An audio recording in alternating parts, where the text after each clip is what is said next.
Et bonne lecture, enfin bonne vision à ceux qui regardent cette vidéo sur YouTube. Et la dernière fait des scores monstrueux, donc dites pas trop de bêtises. Bonne conférence.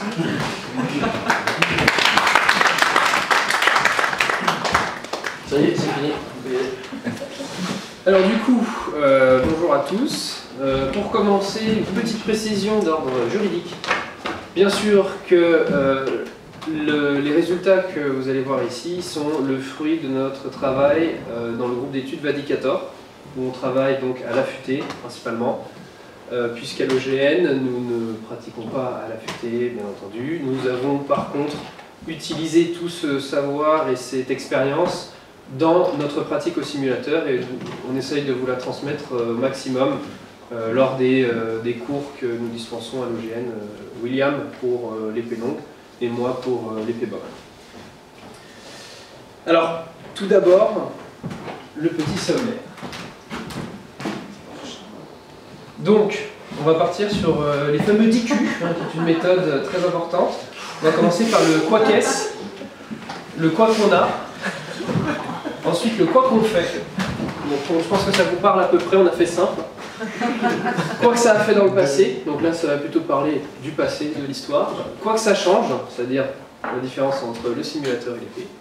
Quoi qu'on pense, là c'est vraiment notre ressenti lors d'un combat. Quoi qu'il ne faut pas faire, bien sûr, il y a des règles de sécurité évidentes à respecter. Quoi qu'il faut faire, qui est souvent l'inverse de quoi qu'il ne faut pas faire. Quoi qu'on conclut et quoi que vous avez à dire. Donc c'est à ce moment-là que vous pourrez poser vos questions. Ouais, d'accord, vous n'avez aucune formation littéraire. Si, si. Ah si, mais on s'est dit que ce serait trop long. On connaît pour que vous puissiez comprendre. On connaît les embarras. Surtout pour que William ait pu écrire. On va commencer par de la sémantique, tu vois qu'on a fait des études. Donc, on va tout au long de la conférence vous parler de deux termes principaux. Il y aura le simulateur et l'épée. Le simulateur, je pense que c'est assez évident. C'est, on va dire, la représentation de l'épée, mais neutralisée. Donc, c'est non affûté, bourron. C'est, bien sûr, son objectif, c'est de recréer au maximum une épée. Mais ça reste quand même différent, puisqu'elle ne coupe pas. Et ça enlève quand même, finalement, un point important de sa destination. Quand on parlera d'épée, ce sera forcément affûté.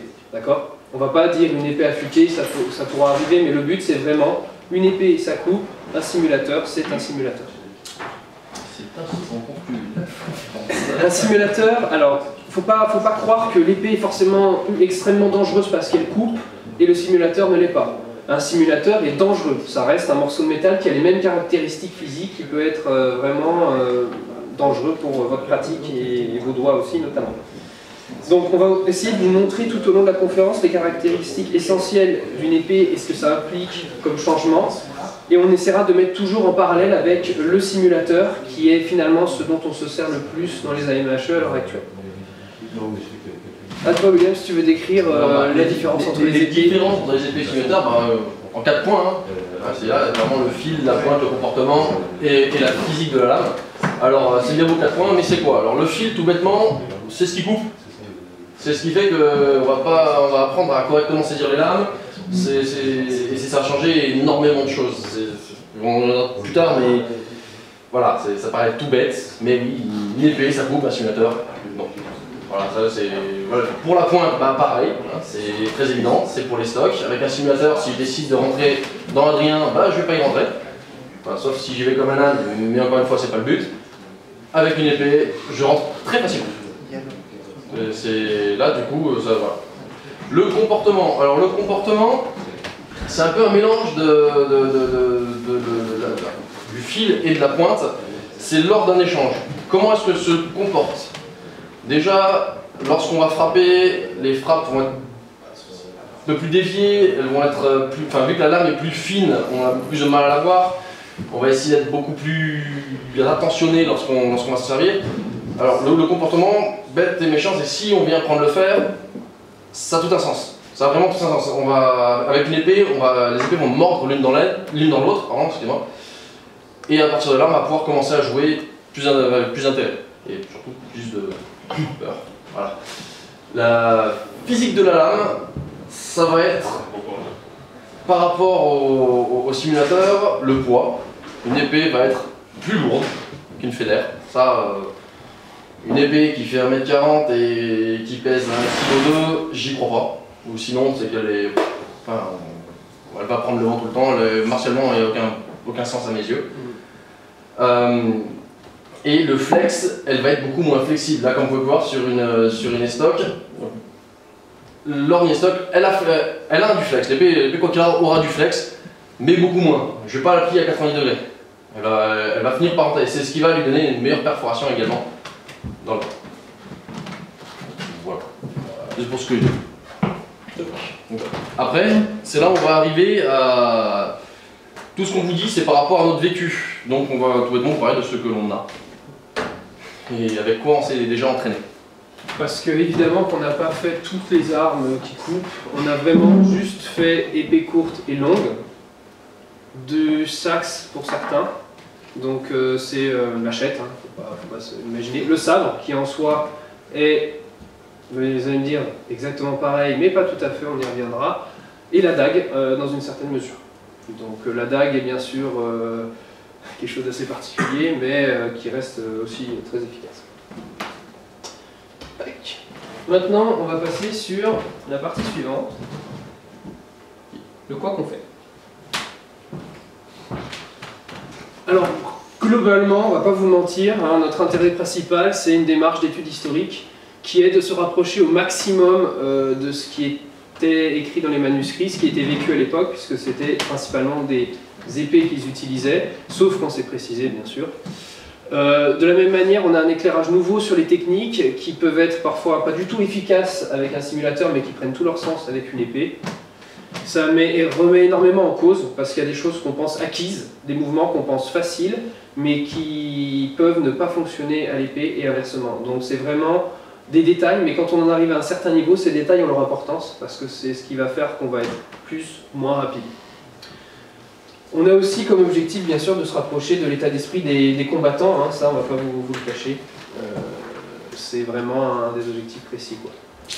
Il y a quand même une peur qui s'installe, il y a un certain ressentiment, il faut réagir vite, bien, il faut réagir non pas par réflexe. Moi personnellement, j'ai commencé les animations en 2012, et dès 2014 j'étais en Allemagne, ça faisait pas 2 semaines, premier cours, on m'a dit tiens tu prends ça, et c'est parti. Et c'était une épée, donc bah on avance quoi. Bonjour. Et voilà, bonjour, enchanté, c'est en allemand, prends l'épée, et puis c'est parti. Donc du coup, j'ai été mis dedans assez rapidement, et au début ça fait drôle, mais à la fin, on s'habitue vraiment à cette pratique, et on en tire énormément d'apprentissage, mais vraiment très rapidement. La progression est très très rapide. Moi, toi, William, par rapport à comment est-ce que je suis arrivé, pourquoi est-ce que je suis arrivé à l'affûter, pour arriver là, je vais vous expliquer vite fait mon passif. J'ai commencé en tant que reconstituteur, on va dire ça comme ça. Et du coup, par rapport à ce biais, je me suis intéressé aux armes, aux épées. Je suis ensuite parti faire un stage chez École Chevaleresque à Montpellier, qui m'a donné des vagues notions à l'époque, c'est déjà énorme, mais pour moi, j'ai retenu que des vagues notions d'épée longue de Vadi. Et du coup, ensuite, si je ne me trompe pas sur les dates, je vais peut-être me planter un peu, mais je crois que c'est en 2009 où on a commencé à s'entraîner à Toulouse, non, 2010, c'est ça 2010, ouais, excuse-moi. On a commencé à s'entraîner à Toulouse, où du coup j'ai essayé de donner le peu que je savais aux copains, hein. C'était clairement on s'entraînait avec les copains. Et petit à petit, en s'entraînant, on a compris des choses, et est arrivé le moment où moi j'ai commencé à penser que pour aller plus loin, il fallait que j'apprenne à avoir peur, parce que tout bêtement j'étais un mulet. Je mettais des protections, je fonçais tout droit, je me faisais toucher, ça partait en double touche, c'était moche.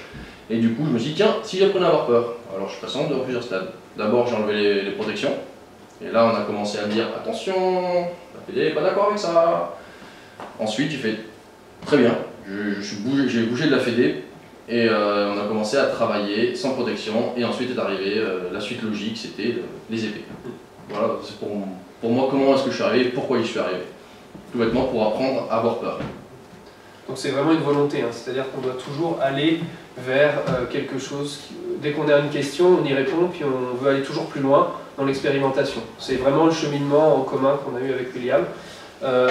Le point sur lequel on va finir, parce que ça c'est bien sûr le point essentiel, on le fait parce qu'on a confiance en son partenaire. C'est pour vous dire qu'il y a certaines personnes qui peuvent être excellentes, qui peuvent être les meilleures dans leur domaine. Si vous ne sentez pas la personne, si vous avez un ressenti, mais c'est purement dans les tripes, vous ne faites rien avec cette personne à l'épée.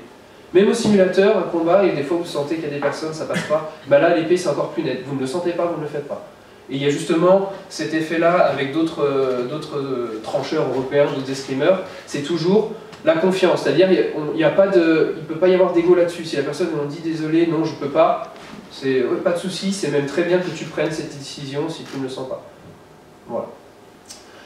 Pour ce qui est d'autres escrimeurs européens, donc nous on a eu que le retour de Roland Varsécha, qui lui est à peu près sur la même longueur d'onde que nous. Pour lui, l'épée donne beaucoup plus d'informations, elle est beaucoup plus claire dans sa manière de parler, puisque c'est vraiment le tranchant qui donne une information très très nette. Ce qui est très intéressant aussi, c'est la vigilance. C'est-à-dire que là, on est sur du 270%. On n'a pas...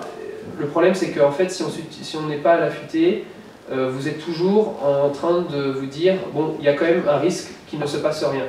Vous ne pouvez pas dire à votre cerveau, ce simulateur, c'est une épée affûtée, il n'est pas con, il ne se fait pas avoir comme ça, le cerveau. Du coup, quand vous êtes vraiment à l'épée, là, vous n'avez pas le choix, le cerveau, il a bien identifié la menace, vous êtes vraiment dans un couloir de concentration. Il faut savoir aussi qu'il y a des techniques, comme on l'a dit, qui sont difficiles à faire au simulateur, mais surtout, c'est vraiment très important d'être toujours dans une réaction contrôlée. Donc il faut toujours être, par rapport à ce que vous avez appris, une réaction de réflexe. Tant que si ce n'est pas un réflexe, c'est conditionné par une pratique, vous allez mettre la main pour vous protéger. Ça, c'est un réflexe qui s'ouvre quand c'est un animal, pas quand c'est une épée. Non mais voilà, on a des réflexes qui sont en nous, qui sont des réflexes d'animaux où on a nos mains. Là, vous avez des armes. Donc il faut vraiment conditionner ces réflexes. Donc lui, il a un petit parallèle intéressant, c'est qu'il dit qu'en gros, bah voilà, l'affûté, l'épée en général, c'est vraiment comme quand vous êtes entre deux immeubles en train de faire l'équilibriste. C'est dangereux, mais il faut être précis. Par contre, quand vous le faites sur une poutre, même si c'est la même distance, vous direz oh, c'est facile. Mais voilà, la différence elle est là, c'est qu'il y en a un, le danger est réel, l'autre, ça ne l'est pas. Alors que ça développe finalement les mêmes bases. Bien sûr, il y a des désavantages à ça, on ne va pas vous le cacher. Hein. Il n'y a aucune touche qui peut être finalisée pour une raison assez évidente. Vous ne pouvez pas démontrer à l'adversaire que votre estoc passait en lui envoyant le stock dans la tête, par exemple. Et surtout, il y a certaines techniques qui nécessitent une vitesse et une force spécifiques et qui sont par définition incontrôlables. Certaines techniques déployées ne sont pas contrôlables. Le Zwerch, par exemple, très difficile à arrêter la lame. Du coup, c'est typiquement le genre de chose qui ne sera jamais faite vraiment en conditions réelles. Et l'exemple de David, il insiste là-dessus, c'est le Zorn Hort. Vous devez dégager la lame avec une puissance brute et ensuite rentrer en estoc comme vraiment profondément et avec force. C'est pas possible. Vous ne pouvez pas le faire à la fusée. Vous allez vous blesser et tuer quelqu'un. Donc voilà. Maintenant, on va vous parler un peu des manuscrits parce que c'est vrai qu'on vous parle d'épée. Dans le quoi qu'on fait exactement, c'est vrai que quoi qu'on fait, en fait, on essaie également de se rapprocher le plus possible du manuscrit. Donc, on a tous ici ouvert un manuscrit. Dites pas non parce qu'on a tout fait.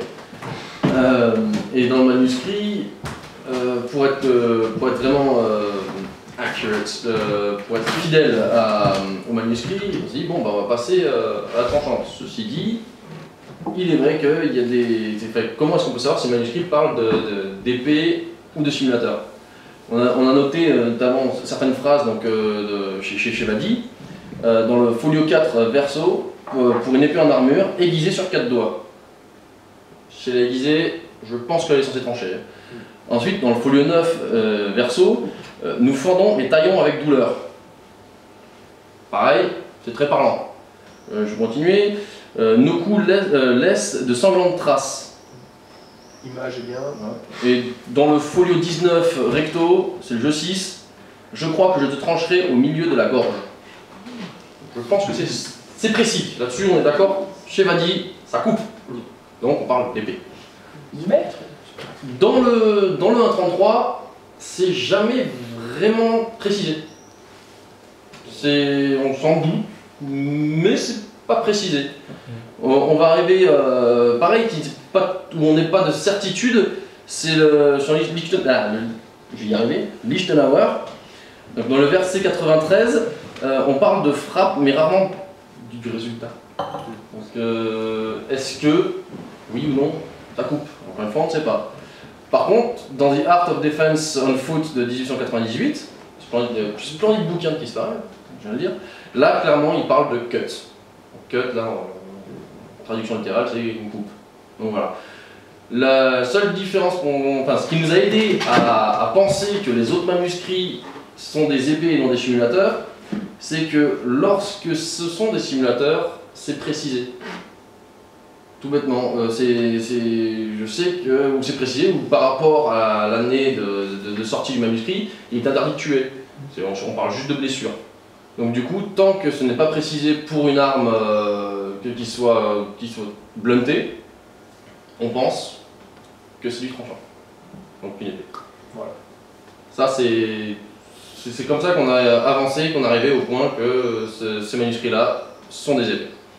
Donc pour nous, Vadi, le 1.33 et Lichtenauer, ainsi que The Art of Defense and Foot, sont des épées. Aucune certitude, mais une forte probabilité, pour certaines choses. Donc voilà. On va arriver sur ce que ça fait dans le passé. Donc le quoi que ça a fait dans le passé. Alors il faut savoir qu'on va vous parler, on va utiliser deux types de sources ici. On va prendre des sources plus directes, dans le sens archéologique, c'est-à-dire qu'on peut vraiment toucher les objets. Là, dans le cas précis, on va prendre des batailles. C'est là où on est sûr avec certitude que les personnes sont mortes, en général de morts violentes. Voilà, donc ça nous permet d'avoir des traces de coups et de blessures. Bien sûr, il y a deux gros problèmes à on va dire, ce type de source. C'est que bien sûr, c'est un contexte militaire. Les AMHE sont des manuscrits, en général, notre base sont des manuscrits anti-civils. Donc bien sûr que là, il y a une grosse différence. Sur un champ de bataille, on est beaucoup plus protégé, c'est pas les mêmes armes. Mais on peut quand même retrouver certaines similitudes, on va y venir. Et la deuxième, c'est que bien sûr, c'est des os qui sont pluricentenaires. Donc les traces peuvent être effacées, même si aujourd'hui, avec les progrès de la science, c'est quand même assez hallucinant. Mais d'un autre côté, de manière très évidente, il n'y a plus les tissus mous. Or, les tissus mous sont ceux qui sont par définition les plus faibles. Donc certains coups peuvent échapper à l'analyse. Donc tout ce qui est gorge, thorax, etc., s'il n'y a pas eu d'impact sur les os, les gens ne peuvent pas savoir vraiment avec certitude comment cette personne est morte. Et les seconds types de sources, c'est les manuscrits et les iconographies qui sont pour nous un peu plus indirectes, dans le sens où c'est quelque chose qui en parle, mais ce n'est pas l'objet en lui-même. Là encore, il faut faire attention parce que c'était des écrits qui étaient faits avec une certaine objectivité, avec un certain but, qui servait un maître qui avait pour objectif de démontrer quelque chose ou de chanter les louanges de certaines personnes. Donc c'est assez, il faut les prendre quand même avec des pincettes. Le plus objectif, ça reste les comptes rendus de gendarmerie. Typiquement, à Toulouse, des fois, on a retrouvé 2 personnes abîmées, ils avaient tant de coups. Là, voilà, vous pouvez être à peu près sûr, c'est fait pour des procès, c'est quand même quelque chose d'assez sûr. On en trouve quelques-uns en France. Donc, oui, je vais vous parler des preuves archéologiques. Ouais, du coup, par rapport aux sources archéologiques, encore une fois, on s'est basé sur des batailles. Donc, je vais encore inciter que là, ce dont je vais vous parler, les gens n'étaient pas habillés comme lors d'un duel, donc comme ce qu'on fait en AMHE, mais vraiment des batailles. Donc, ils vont avoir des protections supplémentaires, ils vont avoir des endroits qui vont être non protégés. Or, en AMHE, rien n'est protégé parce qu'on est en duel à mort. Donc voilà, donc, on va vraiment, là-dessus, je vais vraiment mettre un bémol, un stylo, comme vous voulez, sur le fait que ce n'est pas le même contexte. Mais on va quand même se baser dessus, car il y a certaines marques sur les sources archéo qui sont quand même très marquantes. Bon, donc on va partir sur 3 types d'instruments. Donc ce qu'il coupe, excusez-moi, je sais ce qui perfore ou ce qui est contendant, non, ce qui est contendant et ce qui perfore. Et là, on a des images qui décident de nous embêter. Donc, par rapport à ce qui coupe, c'est assez clair. Hein. Lui, je pense pas qu'il s'est relevé. Donc là, on a quand même une belle taille. Donc, je vais le remettre. Ça fait tout noir. Il faut autant que ça vienne. Donc là, on est sur les coups tranchants. Donc voilà, donc vraiment, c'est tranchant. Alors, il y a certaines conclusions qui ont été prises par les archéologues que lorsqu'on a lu quelques manuscrits peuvent être différents, notamment celle-là où clairement c'est un tranchant, où les gens pensent que la personne fuyait. Or, il est possible d'atteindre l'arrière du crâne en combattant. Donc il est possible qu'il n'y avait juste pas de casque et du coup c'est arrivé et il a pris un coup clairement de face. Et c'est arrivé dans le dos. Donc voilà, ça c'est rentre sur des batailles de Towton et c'est pour les coups tranchants, voilà ce que ça peut faire clairement, c'est pas agréable. C'est sale. C'est... Quelle année? Towton c'est 1461. Voilà, donc là on est encore au Moyen-Âge. Ensuite donc on a les coups contendants. On a les coups contendants, notamment les coups de pommeau. C'est dans les manuscrits. Alors je dis pas que ça fait un peu comme ça. Sauf si vous vous acharnez vraiment sourd. Mais ça peut faire une belle fracture. Voilà. Il y a quand même beaucoup de morts sur les coups contendants. Alors maintenant, contendant, ça peut être une masse, ça peut être plusieurs d'autres types d'armes. Mais voilà ce qu'on peut avoir. Un marteau par exemple. Hein, pour ceux qui font le jeu de la hache. Voilà. Savoir que les archéologues pour la bataille de Towton avaient énormément de matériel, c'est-à-dire les squelettes et des armes disponibles. Et ils ont pu vraiment prendre des armes qu'ils avaient et vérifier ce qui rentre, ce qui rentre pas. Et notamment, non mais vraiment, c'est aussi bête que ça. Et du coup, ils ont inclus les pommeaux des armes dans les objets contendants parce que les pommeaux étaient tout aussi efficaces que certaines masses. Après, il y a certains également, c'est assez marquant, on n'a pas vraiment besoin de voir l'arme pour se douter que c'est ça qui a marqué, notamment en persan. Enfin, juste en voyant l'image, à votre avis, c'est quoi? Qu'est-ce qu'il y a fait ce coup? Bec de Coran. Voilà, un bec de corps. C'est évident. C'est carré, propre, ça rentre. Là, du coup, il y a des points comme ça qui rentrent dans le crâne. Pareil, ici, c'est relevé. J'aimerais bien le saluer quand même. Là, j'ai un gros doute. Donc encore une fois, je lâche pour me mettre en situation.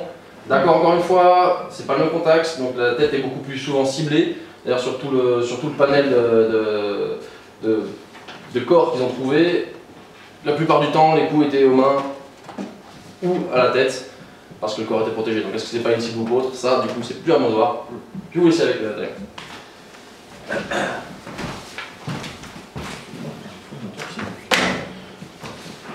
Donc, on va faire la conclusion, mais d'abord, on va vous parler de ceux qui ont survécu, parce qu'ils ont aussi retrouvé des crânes qui avaient cicatrisé.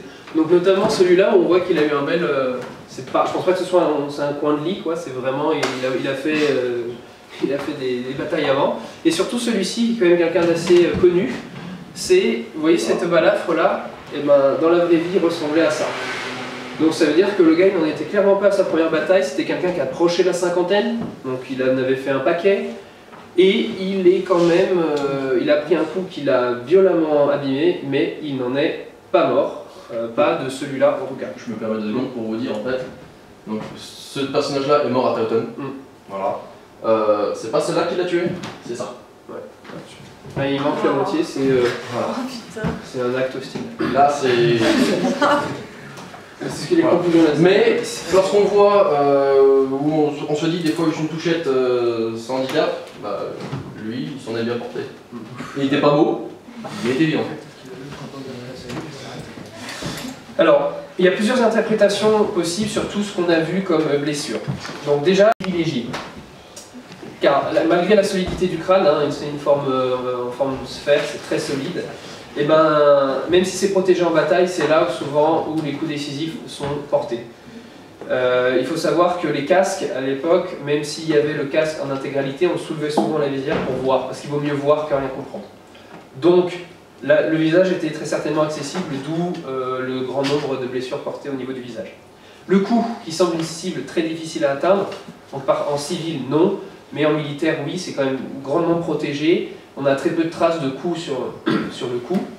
Le problème étant que c'est souvent du tissu mou, donc là encore, aucune trace de savoir si la personne est décédée du fait d'un égorgement ou autre. Pour tout ce qui est poitrine et tronc, donc ça a été dit, c'est massivement protégé. Il y a beaucoup de protection en contexte guerrier, en contexte civil, on n'a pas vraiment moyen de savoir si il est tombé sur son couteau ou quelqu'un lui a mis dedans, enfin voilà. C'est pour ça qu'on peut se fier vraiment aux batailles pour avoir le plus d'informations sur des activités vraiment guerrières. Tout ce qui est bras. Alors, il faut savoir que pour Taunton, les blessures au bras étaient assez limitées. Par contre, pour Visby, c'était un peu plus. Visby, c'est un peu avant. C'était quoi ça, fin du... C'est 1340. 1361, c'est un siècle avant. Voilà. Donc, du coup, là, il y avait le bouclier. Très certainement que quand on a un bouclier, bon, bah, quand le bouclier lâche, derrière, il y a votre bras. Donc, forcément, plus de blessures au bras pour Visby. Pour ce qui est des jambes, alors souvent plus touchées que les bras. Allez savoir pourquoi, d'après vous, peut-être, non? Non, on peut le mettre dessous. Souvent peut-être l'effet cavalier où les jambes étaient souvent un peu moins protégées. Des pièges peut-être aussi, des choses trappes, des trucs comme ça. Tout ce qui est... Là on parle pas de blessures, je vais être méchant, mais les choses trappes pour moi c'est une blessure légère. Là on parle vraiment de... Le mec qui se fait couper la jambe quoi. Voilà. Une chose pas propre quoi. Voilà. Le cassé ou jambe coupée. Alors il faut savoir que, en gros, tous les coups se font sur une répartition qui va, du coup, c'est dans cette zone, ici, parce qu'évidemment, les gens étant principalement droitiers, on frappe avec cet angle-là. D'où le côté gauche qui est voilà, le côté gauche, ils font souvent beaucoup plus. On va vous montrer autre image, alors je continue. Alors, il faut savoir que...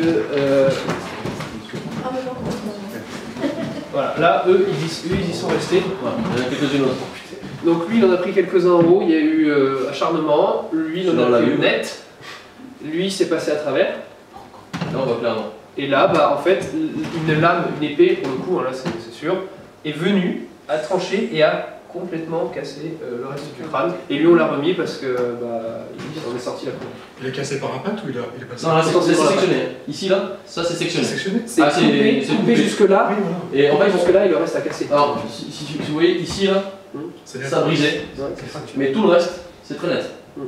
C'est comme En fait, quand si on vous boit et que C'est- vous vraiment une casse. De ma part, à mon avis, c'est un coup qui est arrivé et il a voulu retirer sa lame, ça a fait sauter le reste. Vous avez prévenu que ce serait gore ce soir ou pas? C'est gore. Ah, il y a un moment donné, on va vous laisser le choix si vous voulez rester ou pas. Oui. Alors, maintenant, on va aborder quelque chose de beaucoup plus poétique, la littérature. Alors, il faut savoir que, comme je vous l'ai dit au début, il faut faire attention avec la littérature, puisque souvent quand on parle d'épée, c'est quelque chose qui est assez noble, il y avait vraiment toute une symbolique autour. Il y a des exagérations qui sont faites sur les faits dévastateurs. Souvent, c'est des chansons, donc c'est fait pour exalter le porteur ou celui qui a commandé le manuscrit. C'était déjà très capitaliste sur ce point-là. Il faut faire gaffe à l'origine sociale de la personne qui l'a écrite. Si c'est l'Église qui parle des armes, ce ne sera jamais très valorisateur. Ce sera souvent, soit c'est inutile par la grâce de Dieu, soit vu que c'est un martyr, il s'est fait couper en deux. Il faut vraiment faire attention à cette notion de mon manuscrit d'où il sort. Le manuscrit n'est pas neutre. Mais d'un autre côté, c'est ce qui nous donne un témoignage direct aussi, parce qu'ils ont été écrits à l'époque, par des personnes qui vivaient à cette époque. Je vais faire une comparaison, mais aujourd'hui on sait très bien que dans les films hollywoodiens ou même les films, tout ce qui se fait avec des armes, on n'est pas bête, on sait que voilà, c'est pas possible. Bah, à l'époque, il faut se dire aussi que les gens n'étaient pas aussi bêtes que ça. Hein. Ils disaient, non mais t'exagères un peu quand même. Tout le monde le savait, mais ça passait parce que c'était dans un cadre d'exagération. On va vous parler du coup de ces petites illustrations. Donc comme vous pouvez le voir, là, ce qui est assez intéressant, c'est que déjà on est dans du duel civil.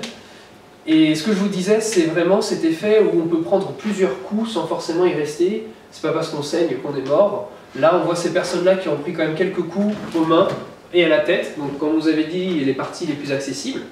Et ben, ils continuent à se battre pour la plupart. Donc, on sait que le premier sang, il va arriver, mais c'est jamais celui qui va tuer, ou alors c'est quand on est vraiment très chaud.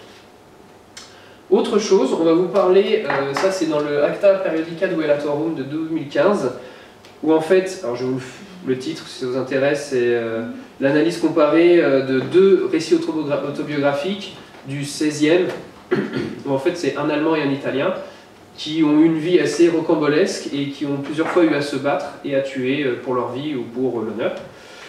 Et notamment, je vais vous parler de Bartholomeus Sastro, qui lui c'est 1520-1603.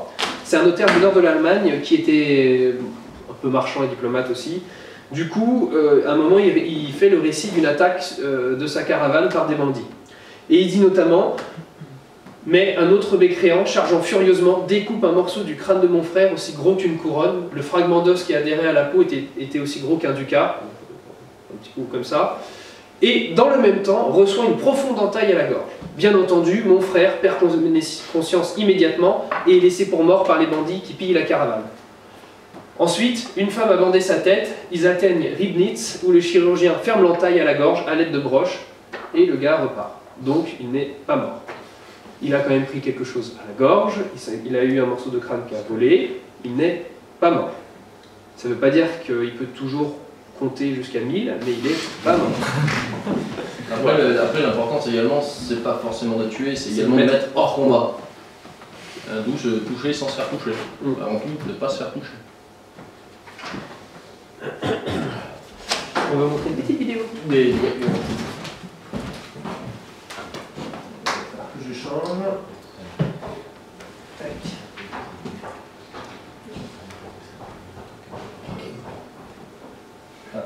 Alors ça c'est tout bêtement sur YouTube, on peut les trouver. C'est assez intéressant pour voir comment une arme peut blesser un crâne. Donc là, à chaque fois, ils testent sur des reconstructions de crâne, bien sûr. Et eux, ils peuvent avec du gel balistique, donc voilà. Et c'est assez intéressant. Faut que tu tournes, ouais, il faut que ça marque CD. Je vais le faire si tu veux. C'est celui-là. C'est bon, c'est fait. Le son est voilà. Voilà, c'est ça. C'était ça. Là, c'est bon. Donc, en gros, on va vous montrer, en fait, c'est ce qu'on vous disait tout à l'heure sur le cou derrière la tête qui est ce mouvement-là. Et le boulet qui est dans la caméra.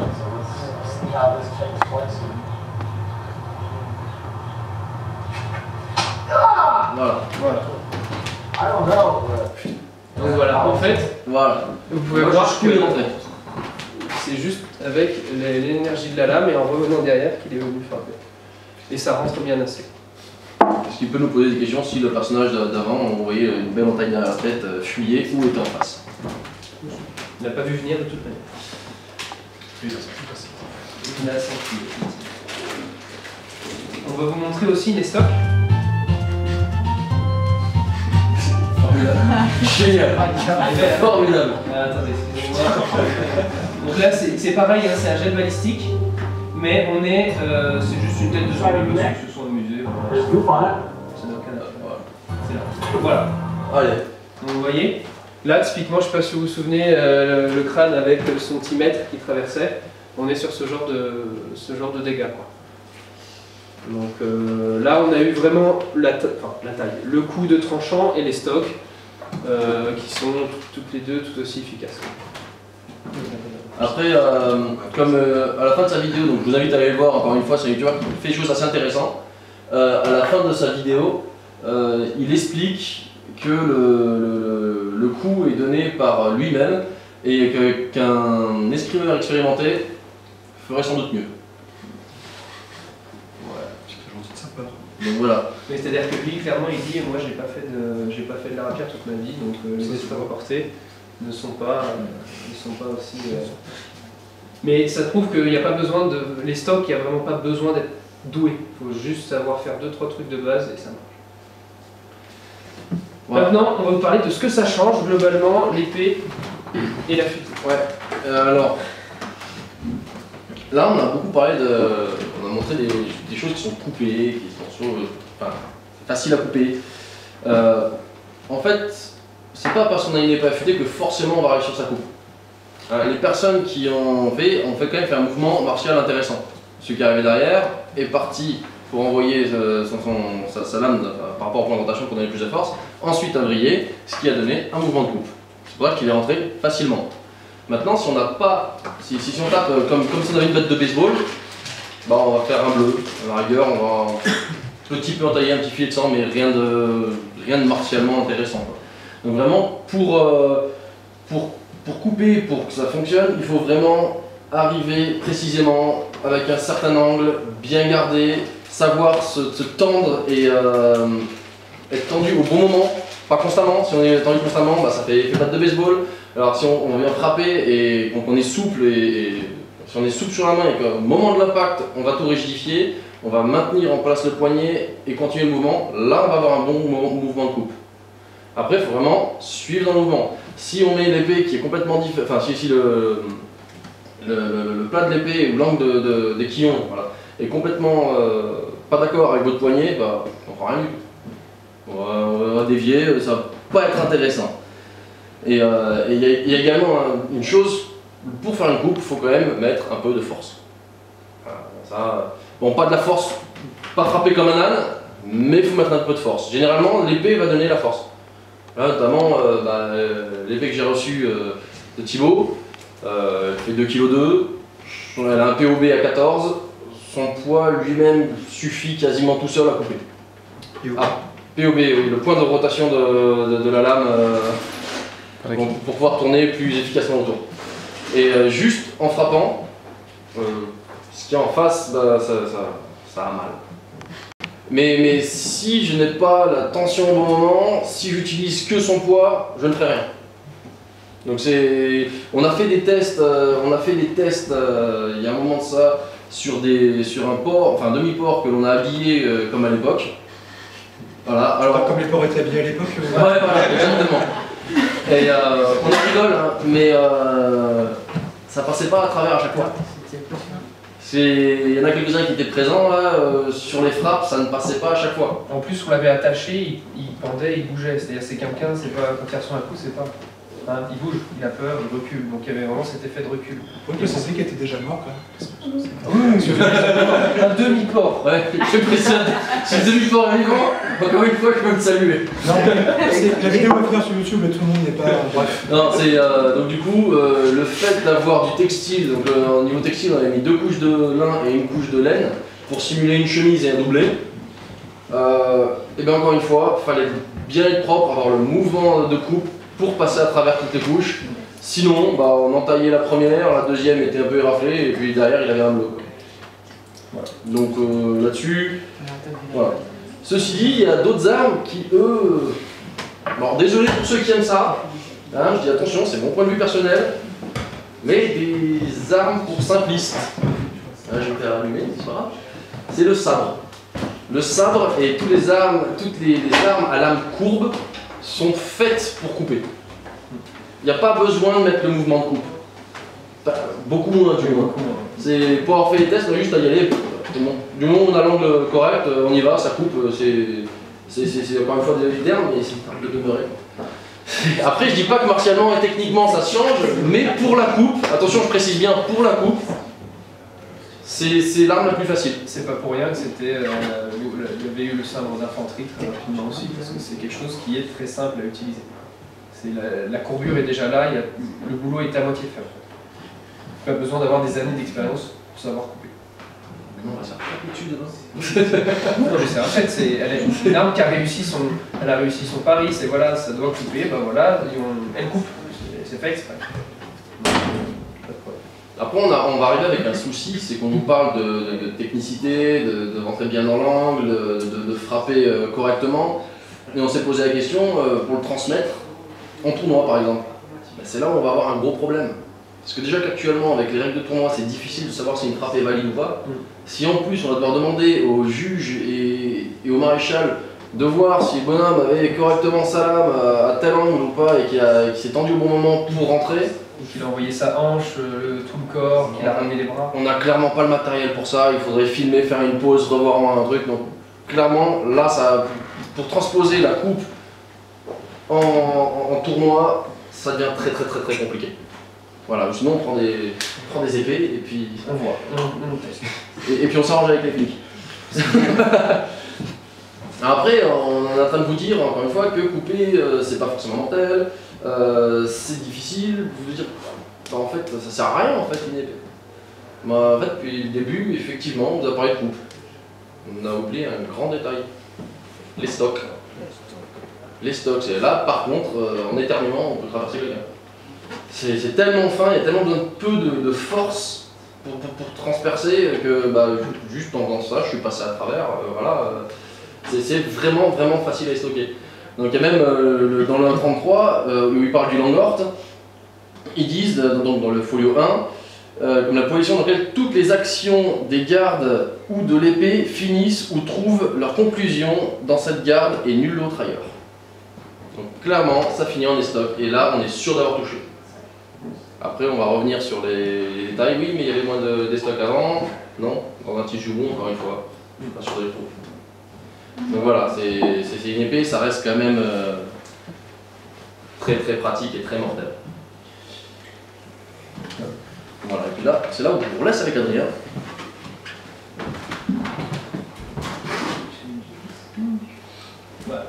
On va vous parler du sentiment du fer. Donc, comme on vous l'a dit, les simulateurs, c'est quelque chose qui est uniforme, c'est de l'acier qui n'a pas de tranchant, donc ça a tendance à glisser, c'est 2 barres d'acier. Vous ne trouverez pas ça avec une épée, tout simplement parce que vous avez le tranchant qui va venir mordre dans la lame de l'autre. Donc vous avez toujours, quand vous êtes ici, vous avez un moment d'arrêt où vous pouvez facilement contrôler la lame et faire ce que vous voulez, envoyer la force que vous voulez, et vous sentez précisément ce qui se passe, parce qu'il y a vraiment beaucoup de pression sur une partie infime, du coup c'est très précis. Il y a autre chose aussi, c'est comme on l'a dit, c'est le flex. Les épées sont beaucoup moins flexibles, elles ont une certaine résistance, et c'est normal, parce qu'elles doivent, notamment pour les stocks, elles doivent pénétrer une cible, elles doivent rester quand même assez rigides pour traverser, il n'y a pas ce souci de sécurité que certains simulateurs peuvent avoir. Voilà, donc ça c'est, vous allez me dire c'est assez évident, mais quand même il faut le préciser. On va revenir un peu plus sur le liage, parce que ça c'est très important. Le liage, ça vous arrête un combat en fait, dans le sens où quand vous arrivez et que vous rentrez, vous avez ce moment d'arrêt où il y a le contact qui se fait, et là vous sentez précisément ce qui se passe, et ça ralentit le combat parce que vous ne pouvez pas glisser. Vous ne pouvez pas faire comme les simulateurs, arriver et glisser. Vous accrochez. Et donc c'est quand vous accrochez que vous êtes vraiment capable de prendre une décision, est-ce que la personne pousse, ne pousse pas, et vous pouvez ensuite éventuellement passer sur le plat pour glisser à travers la cible.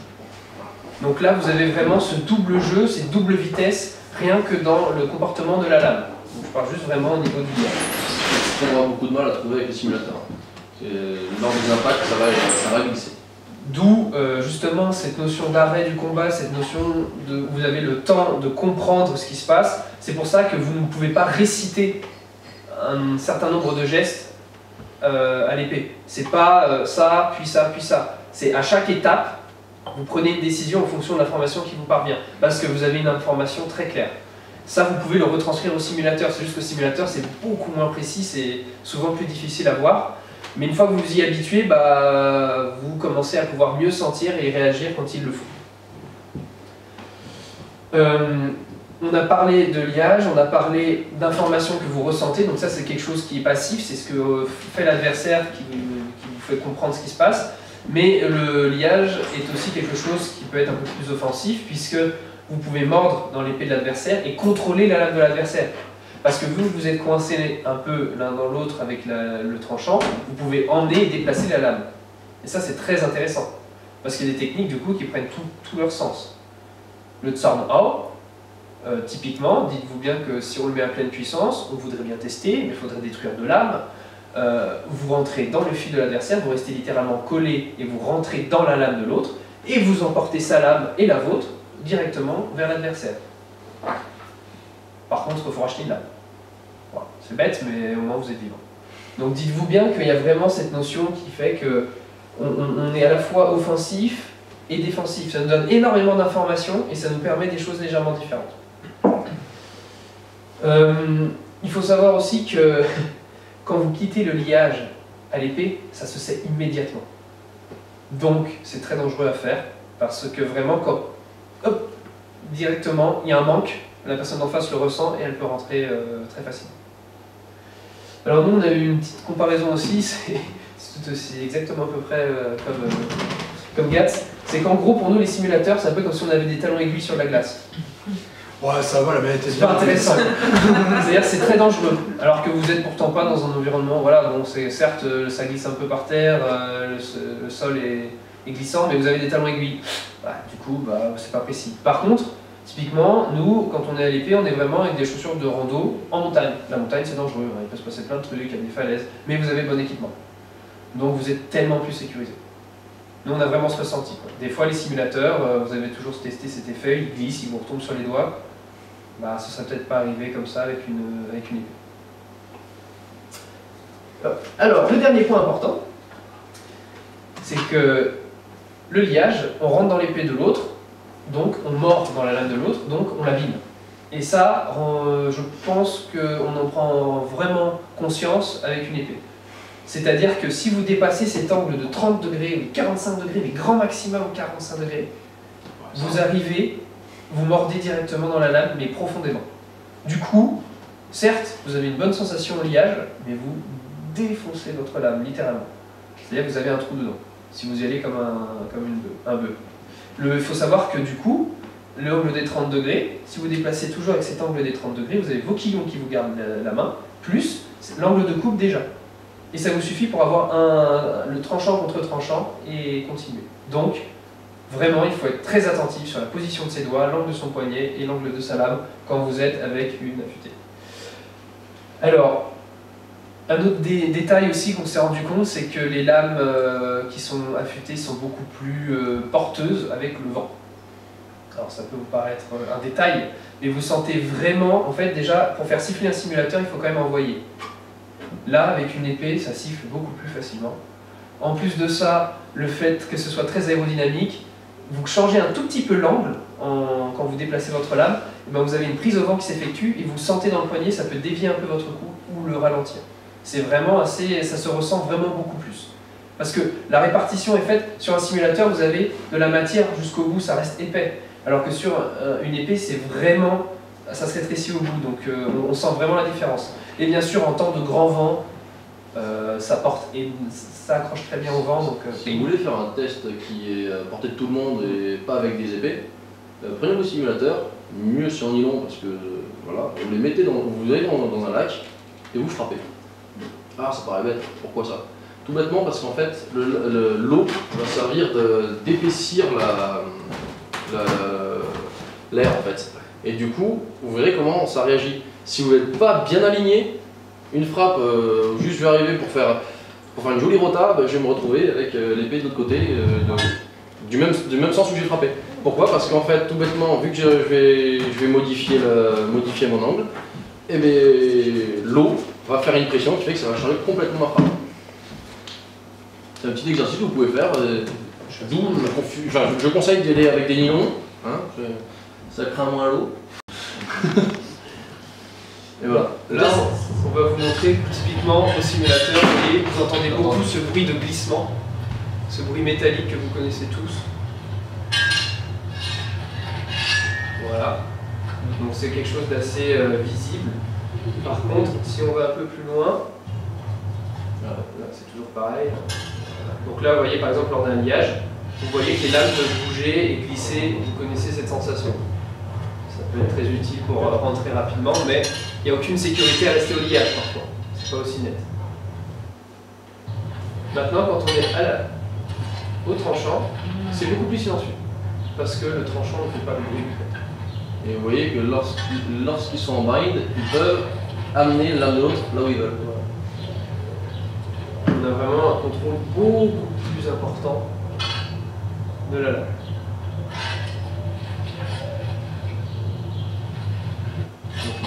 Voilà, ça c'est notamment le changement. Donc là c'est au Schutzen, vous voyez, on est en haut, on est en contact, on accroche et on décide à un certain moment de passer sur le plat.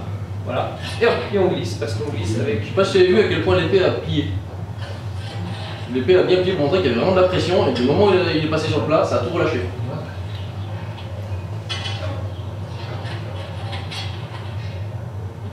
On va passer maintenant. Voilà, donc ça c'est en plus en détail. Donc là en fait c'est vraiment ce qu'on vous disait avec le côté... Voilà, là on accroche. Là, on peut bouger et maîtriser l'adversaire, on passe sur le plat en blitz. Donc vous avez ces deux temps du combat. Alors maintenant, l'épée longue. Donc on va faire aussi l'affûté à l'épée longue, là c'est le plus parlant, c'est quand vous arrivez ici. Voilà, c'est encore plus net et ça va très vite. Tiens, on tourne normalement. Voilà. Sur un combat, là c'est le simulateur, hein, ça glisse.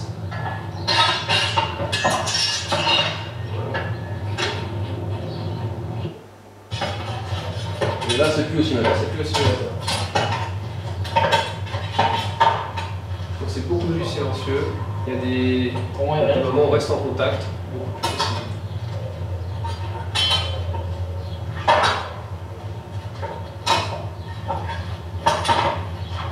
Ah, tu t'es coincé entre mon boc et ton boc.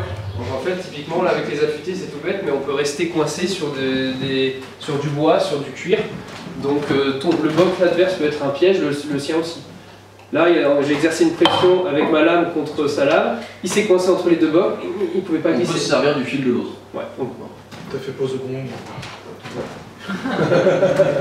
T'as qu'un seul t-shirt, mec. C'est bizarre comme ça que je fais jamais la lessive.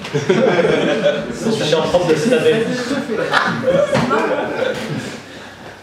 Je précise, je tiens.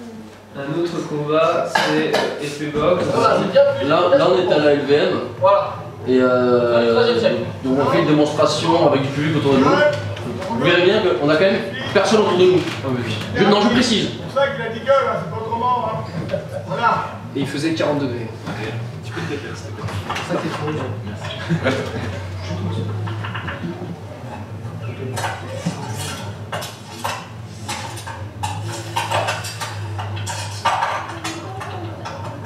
Alors vous voyez, du coup, ils sont beaucoup plus en distance pour éviter de se faire toucher.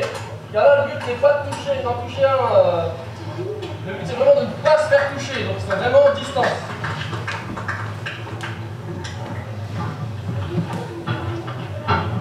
Il y a Jean-Michel Cadrage. Donc là, vraiment, il y a eu vraiment peur de voir. On va expliquer un peu rapidement le poignet. Il est venu frapper, à tenter de parer, ça peut remontant. Là, la pointe de l'épée là, près du visage. On est amis. Il est pas entré dans la gorge de. Il faut savoir qu'ils étaient loin. Ah bah oui, là, ils sont Très loin. Donc voilà. Pourquoi on vous a montré cette vidéo à la fin avec on était en costume, etc. C'est une transition toute trouvée pour l'état d'esprit du combattant. Ouais, alors, l'état d'esprit, ça n'existe pas, c'est de la connerie, on a fait. Non, l'état d'esprit pour moi c'est très important et c'est là où on va réaliser beaucoup de choses. C'est que ça va nous user, et je dis bien user, physiquement beaucoup plus rapidement, tout bêtement parce que le mental est au taquet. Il y a 300% de mental. Lorsque je suis face à Adrien ou David, là je parle personnellement, mais comment dire, on est de suite plus focus, beaucoup de suite plus concentré. On va juste, rien qu'en se tournant, il y a une tension qui va s'installer. Pas parce que j'ai peur qu'Adrien me fasse mal, c'est parce que j'ai peur de faire mal à Adrien. Ça paraît un peu étrange parce qu'effectivement on essaie de mettre en place des techniques qui font que je suis censé pouvoir le tuer. Mais c'est un copain et j'en ai que un d'Adrien. Enfin, comme ça j'en ai pas seul. Donc voilà. Donc du coup on va être dans un état d'esprit très sérieux, mais vraiment très sérieux. Et c'est là où va arriver un truc très important, c'est le salut. Pourquoi? Parce que le salut, on va arriver, on va se saluer, et ça va nous mettre en condition, ça nous aide à nous mettre en condition, c'est bon, là, ok, on y va. J'ai salué, maintenant c'est on y va. On va souffler, on va respirer, on va prendre le fer, on va se parer. Et tout en faisant très attention à l'autre. Voilà. Le but étant quand même d'essayer de placer une technique pour le mettre en échec. Encore une fois, je suis gentil, il est gentil, on va pas finir le coup. Voilà, encore une fois, ça met une limite à notre pratique. Par rapport à d'autres techniques, on va pas arriver vraiment jusqu'au bout. Et il y a niveau sentiment mental et tout ça, il y a comment dire, une chose très importante, c'est l'ego. Des goûts, on en a tous. On en a tous. Bah, là, lorsqu'on pratique, on est gentil, on prend le vestiaire. Et il y reste. Parce que si on veut absolument toucher, bah, il va y avoir un accident. Il va clairement avoir un accident. C'est soit soi-même, soit on va blesser l'autre. Et encore une fois, vu qu'on est des collègues, là vraiment, lorsqu'on travaille à l'épée, l'ego, on n'en veut pas, il n'est pas là. Ça revient par rapport à ce que disait Adrien, c'est que si jamais on ne sent pas quelqu'un pour X ou Y raison, notamment soit il fait trop le kékou quelque part et du coup on fait oula lui, il m'a l'air chelou, bah on y va pas. Parce qu'on n'est pas sûr de savoir s'il a pensé à mettre son ego au vestiaire. Ça paraît bête, hein. C'est vrai que lorsqu'il y a du public, c'est intéressant de voir, hey, vous avez vu que je l'ai eu? Ouais, non, pas à l'épée. Là, vraiment, non. Après, c'est l'état d'esprit dans lequel moi je suis personnellement. Je ne veux pas abîmer mon ami. Ouais. Sauf que j'utilise des techniques qui sont faites pour le tuer. Donc ça demande un contrôle. Donc ça demande vraiment, encore une fois, une maîtrise. Une maîtrise, on va vraiment maîtriser son geste. Parce que rien ne nous empêche, comme vous avez vu dans la vidéo, d'arriver, je vais arriver, je vais pointer Adrien, il va l'avoir à sa figure, mais si je maîtrise, c'est bon. Tant que je n'envoie pas les dernières 20 cm, c'est tout ce qui compte. Et notamment dans les vidéos, je ne sais pas si vous avez vu, mais pas mal de fois, dès que la touche arrive, on s'arrête et la personne en face s'arrête aussi parce que vous ne réalisez pas à quel point on se rend compte qu'on est déjà mort. On le sait déjà en fait, on l'a compris. Il y a un sixième sens qui va arriver. Il y a un sentiment d'insécurité. Il y a même un sixième sens qui va arriver et qui est très étrange, très désagréable. On va se parer, admettons, Adrien il gagne, il envoie mes lames aux fraises et il vient gentiment pointer la sienne ici. Sans forcément qu'elle me touche, je vais avoir comme un pincement, une crispation, des chatouillements, un truc là où normalement la lame aurait dû finir. C'est comme si mon corps savait et se préparait à recevoir l'impact ici. Et c'est vraiment pas grave parce que c'est vraiment localisé. Ça on sait exactement, le corps il le sait. Comme un pointeur laser de sniper, vous savez. C'est agréable. Voilà. Si vous pouvez l'expérimenter, soit, mais vous verrez, c'est vraiment pas agréable. Voilà. Et une dernière chose, lorsque l'on se part, ou lorsque l'on s'entraîne, il va arriver des moments où vous dire pourquoi est-ce que tu n'as pas pris cette frappe? Genre pourquoi? Là j'étais ouvert comme ça, pourquoi j'ai pris? Mais tout bêtement parce que mon corps ne le sentait pas. Encore une fois, on va s'écouter. Si ma tête le voit, je vais y aller, mais bizarrement, ça part pas, c'est qu'il y a une raison. C'est clairement qu'il y a une raison. Et que si je le fais, il va y avoir un blessé. Il y a deux raisons. Soit on ne le sentait pas, c'était pas sécurisé, soit on n'a pas assez habitué son corps à prendre la décision rapidement, c'est pas assez entraîné. Et lorsque l'état d'esprit n'est pas là, l'ego n'est pas là, et que le corps il veut pas être là, faut pas frapper, faut pas y aller. Faut vraiment participer et travailler que lorsque tout est réuni. Mais vraiment que le corps veut bien, que l'état d'esprit est présent et qu'il n'y a pas d'ego. Donc voilà, là c'est là où moi je vais m'arrêter sur le ressenti, l'état d'esprit, parce que après c'est très personnel également. Après j'imagine que Adrien est plus ou moins d'accord avec moi. On s'entraîne. Voilà. Alors en ce qui concerne les limites, bien sûr comme toute pratique il y a des limites. La limite la plus essentielle c'est qu'on ne veut pas tuer son partenaire. Du coup on s'entraîne à ne pas donner les frappes, ce qui peut être un très mauvais réflexe aussi. C'est pour ça qu'il faut souvent alterner simulateur et épée, mettre le masque, pas le masque. Il faut vraiment changer de pratique pour ne pas tourner en rond et en circuit fermé. Bien sûr que si on s'empêche de tuer, qu'on s'interdit de tuer, la plupart des techniques étant faites pour tuer, on l'a déjà dit plusieurs fois, il y a comme un problème. Mais en même temps, il faut trouver un cadre d'entraînement qui permette de faire tout ça en même temps. Alors on ne va pas vous mentir aussi, les limites c'est qu'il y a une peur qui s'installe quand même, il faut la maîtriser, il faut la contrôler, cette peur elle est très utile, c'est une peur survie, c'est un instinct de survie. Il faut que dès qu'on a peur, trop peur, on arrête, dès qu'on est fatigué on arrête, il faut s'écouter, il faut être sûr de ce qu'on fait à tout moment. Là encore, il faut faire attention au matériel parce que bien sûr on n'est pas des grands seigneurs, hein, ça coûte cher. On n'a pas envie d'abîmer sa lame. Ça peut être un défaut puisqu'on s'interdit certaines techniques qui sont bien trop destructrices pour les lames.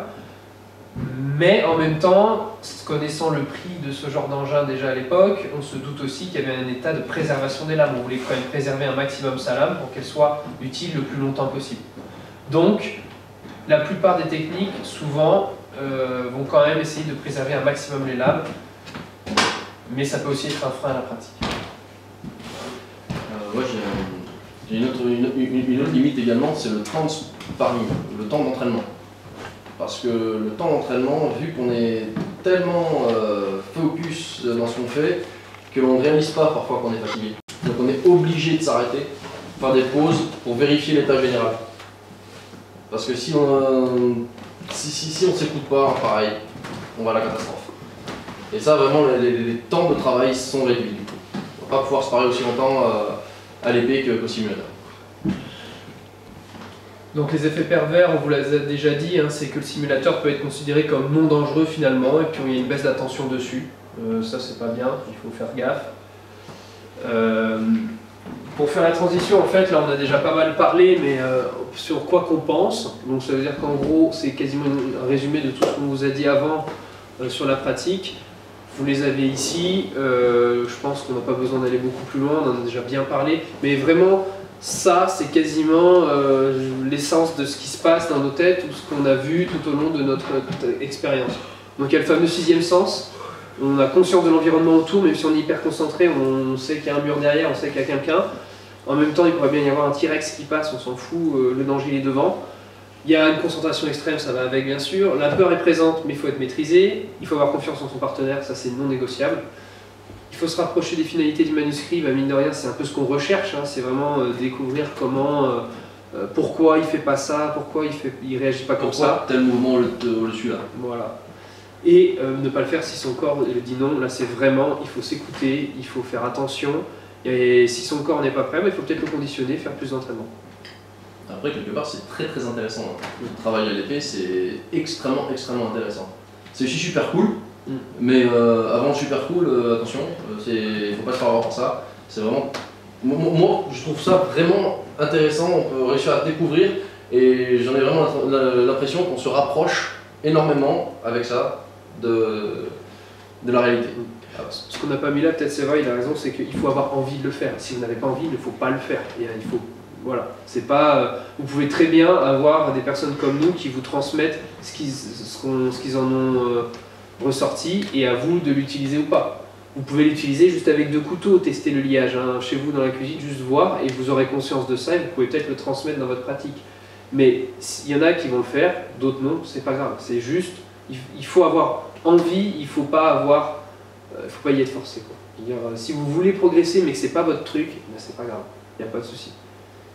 Après également, on parle d'être le plus proche possible du manuscrit et patati et patata par rapport aux épées.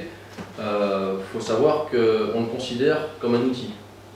Parce qu'on ne peut pas être vraiment proche du manuscrit en faisant que ça, dû à ses limites, comme je l'ai expliqué avant. Donc du coup, vraiment voir l'épée comme un outil, tout comme le tournoi, tout comme les sparring, tout comme les cours. Faut prendre un tout et essayer de tout faire pour avoir une idée de ce que c'était réellement avant. On ne dit pas que c'est la pratique idéale pour être machiste. Non, non, ça, c'est qu'un outil, ça en fait partie. Alors maintenant, on va passer sur la partie la plus intéressante, presque. Ouais, alors... Quoi qu'il faut pas faire. Voilà. En une photo. Se poser à côté du test de couple. Voilà. Ça, c'est une illustration, ça vous paraît débile, bien évidemment, vous allez vous en douter, c'est une mise en scène. David est mort de rire. Mort de rire parce que... Moi, William qui fait le couillon et David qui est affligé, c'est pas tellement une mise en scène. mais il est pas affligé, il est mort de rire. Mais David était au courant que William allait faire ça. Ouais, on part toujours au courant de ça. De quoi? William a fait une blague? Je ne peux pas le croire. Clairement, ça se voit. Là maintenant, pour la suite, réellement, si vous voulez pas avoir du sang, remontez. On aura des problèmes avec YouTube avec vos copains. Mais on ne montrera pas. Mais non, elle est déjà sur YouTube. Bien sûr que si. Elle est déjà sur YouTube. Elle est déjà sur YouTube, on l'a prise là. Ah, mais c'est bon. Ça, c'est clairement. Alors, on va rien dire pendant la vidéo. On va laisser profiter. Ça m'énerve. On va rien dire, on va faire le bilan après. Tu vas aller en haut C'est juste pendant parce qu'il faut meubler quand même. Allez, Non, non. on va montrer tout ce qu'il faut pas faire. Tout ce qu'il faut pas faire, c'est là. Le compte Von Chaka, Ça va aller un peu. Ah mais oui, mais ouais, mais non.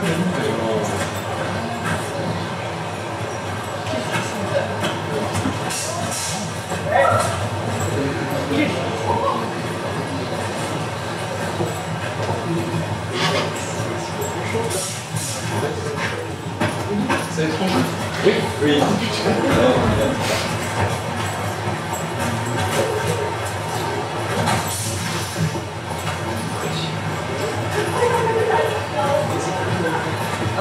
Tout ce qu'il faut pas faire en vidéo.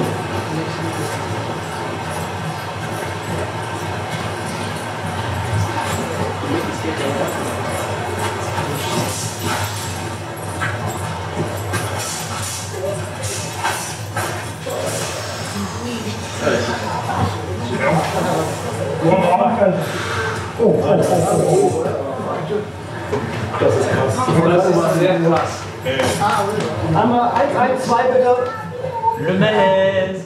C'est une vraie illustration de la sélection des Alors, clairement, cette vidéo, moi elle m'énerve chaque fois que je la regarde. Réellement, elle m'énerve. Ils ont tout de A à Z faux. Le public qui participe carrément au combat, là, les mecs ils s'en foutaient, ils rentraient dans le public.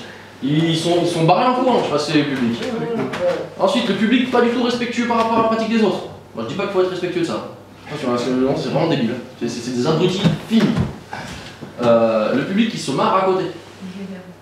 Lorsqu'on se part, s'il y en a un qui se marre à côté, généralement on fait ok stop, t'es gentil, tu peux aller ailleurs, merci, hop, et on reprend. Pas de distraction, un chien qui est dans les pattes. Oui, il y a un chien. C'est un cas d'école, hein, cette vidéo. Les mecs, ils friment torse nu.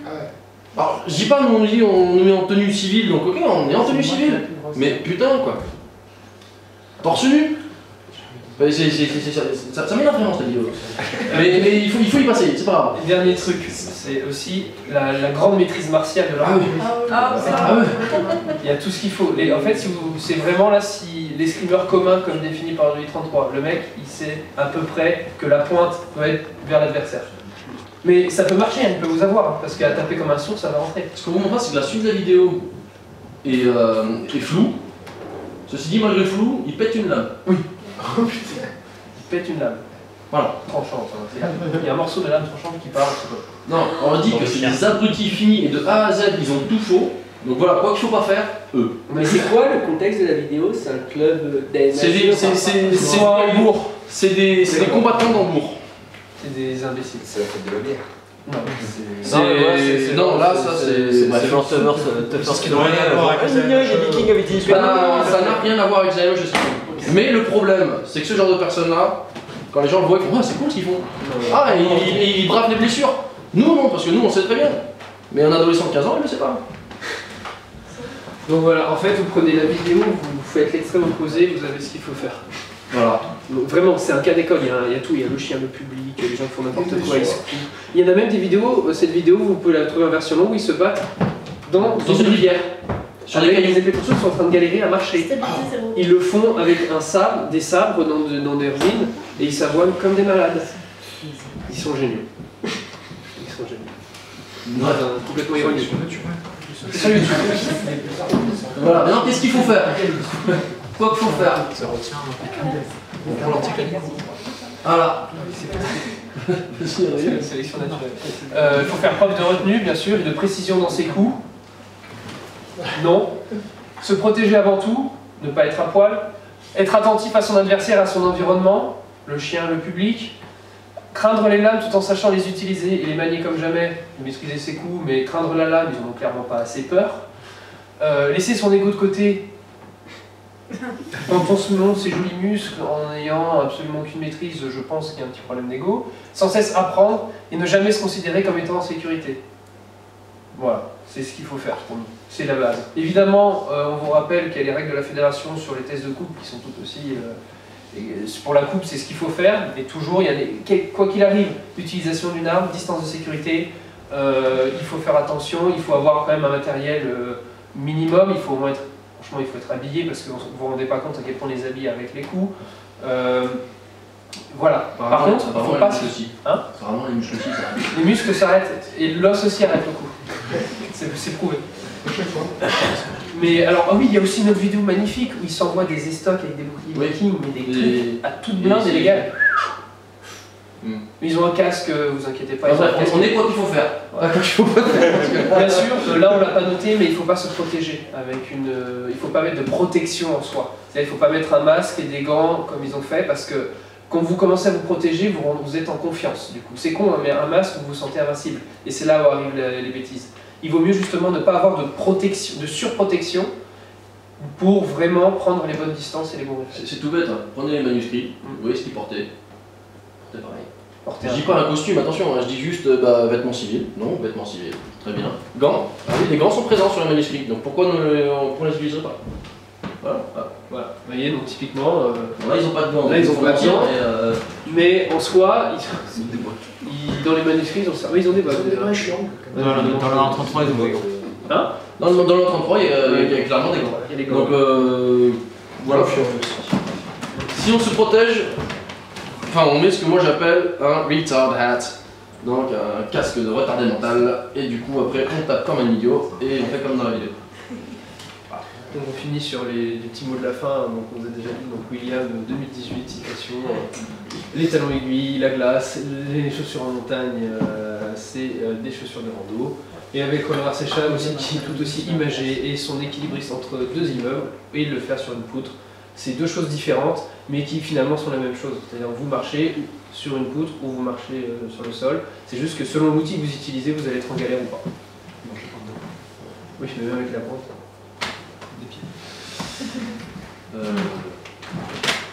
Est-ce que vous avez des questions? Attends, quand les gens parlent, il faut que j'approche le micro parce que ça ne m'entend rien. Qui a une question? Pas tous en même temps. S'il vous plaît, si vous savez pas. Non, enfin, moi j'ai pas une question, c'est plus une. Vas-y. Plus une remarque, c'est juste que tout à l'heure on parlait du 1.33 en disant machin, on sait pas si c'est enfin, je sais pas si c'est des armes bleutées ou pas. Il me semble véritablement qu'au bout d'un moment, peut-être c'est une figure du style de l'écrivain, mais enfin, il parle de Stich, il parle de Fixola qui sont du coup des estocs, clairement. Et à un moment, il me semble qu'ils disent machin, gna, et le gars, on finira blessé. Il y a vraiment le terme blessé. Du coup, à vérifier, mais. Après, le problème, c'est qu'on ne peut pas vraiment le savoir parce que blessé, ça peut vouloir dire un bleu, quelque chose de cassé, ou quelque chose de coupé. Il n'y a pas marqué, tu trancheras, traverseras la gorge de part en part, tu vois. C'est vraiment, quand c'est vraiment marqué, c'est évident, Vadi, c'est évident. Mais il y a des fois, après, faut pas vous dire, faut pas surinterpréter les sources. Clairement, c'est du 1 contre 1. Ça a l'air d'être du jeu ou de la défense personnelle, mais dans un cadre honorable parce que c'est du 1 contre 1. C'est pas du combat de rue. Il y a peut-être des règles. Ils menacent sans tuer, peut-être, on sait pas. Toujours est-il que nous, honnêtement, on en a déduit que c'était principalement à l'affûté parce que sur certaines techniques, elles sont vraiment possibles à l'affûté. Au simulateur, elles n'ont aucun intérêt. Elles fonctionnent mieux à l'épée. Elles fonctionnent mieux à l'épée. C'est un jeu qui est. Ah oui, pourquoi est-ce qu'ils sont là-haut dans le manuscrit? S'il n'y a pas le mordant des lames, tu montes pas. Tu glisses et tout le monde redescend. Donc voilà, c'est ce genre d'indices aussi qui nous font penser que certains manuscrits sont clairement pour des épées et pas pour les simulateurs. Vas-y, Kevin. Donc, vous avez mentionné rapidement à la fin les tests de coupe. Est-ce que vous considérez que ça peut être justement une bonne alternative? Parce que tout à l'heure, comme William a dit, c'est pas possible de gérer, on va dire, l'angle, etc. et la coupe dans un tournoi au simulateur. Est-ce que ça peut être une bonne alternative justement pour tester les capacités de coupe des combattants dans le cadre d'un tournoi? Je sais que ça a déjà été fait Il y a un souci que tu vas te retrouver par rapport à ça, c'est que lors d'un test de coupe, tu es immobile. C'est le seul hic que j'ai à dire par rapport à ça. Après oui, ça te montre comment bien couper, bien placer ta lame, bien placer ton corps, c'est bien, mais t'es immobile. D'accord. C'est tout. Sinon ça me paraît un bon compromis. C'est comme tout, on vous a dit, il faut utiliser tous les outils. Si tu fais que de la coupe, cool, génial. Si tu fais que du sparring en surprotection, cool, génial. Tout le monde a toute pratique à ses limites. Il faut les varier. D'accord. Et justement, c'était précisément sur la question de l'évaluation entre guillemets en tournoi. Est-ce que c'est pas justement peut-être la seule chose qu'on puisse faire, on va dire, pour s'approcher de ça. D'autres questions? Bon, ben merci beaucoup, monsieur. Oui.